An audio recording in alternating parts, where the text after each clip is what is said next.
With the new Dune movie recently released on HBO and in movie theaters around the world, I've heard a lot of people on the internet talk about how they struggled getting through Frank Herbert's original Dune novel. I also struggled numerous times to get through the epic science fiction classic from the 1960s. I felt let down, disappointed, and confused, not knowing why I struggled so much to get through the beginning of the book.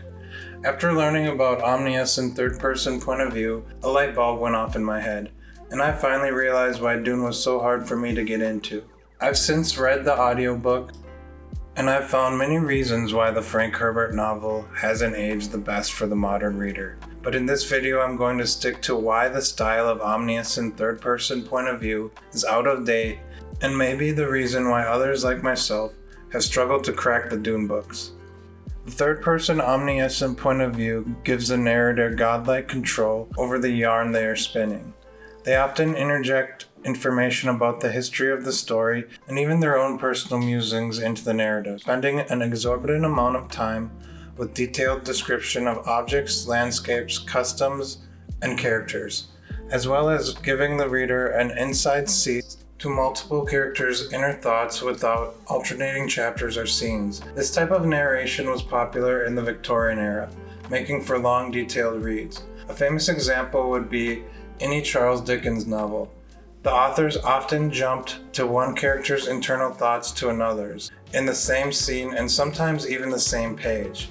Today's editors refer to the jumping around of characters' inner thoughts as head hopping, and it's frowned upon in the publishing world. As one of the major cardinal sins of modern writing, it's a fast way for an aspiring author to be viewed as unprofessional to the gatekeepers of the publishing industry. In modern storytelling, writers try to stick to the main character's inner thoughts to make the read less confusing. Third-person point of view is still a popular style to write in, but like typewriters and rotary phones, the long meandering omniscient style that makes for confusing long-winded reads is a thing of the past. No matter how much someone might like the style of Dickens or Frank Herbert, there is no denying the style is basically extinct in modern fiction.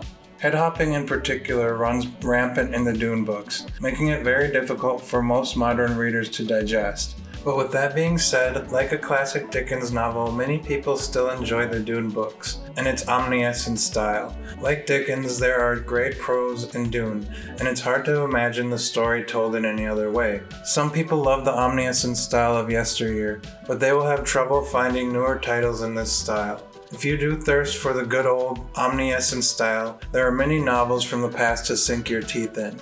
I was pretty excited when I figured out about the Dune books, and I believe others have had the same problem digesting the books without even knowing why, which can lead to frustration and feelings of inadequacy. I did not give up on the novel though. I bought it on Audible, and although I didn't get into the entire series, I finally got through the first book. I do recommend the audio version for anyone who wants to experience the Dune books, but like me have struggled getting through Frank Herbert's Victorian-style omniscient narrative.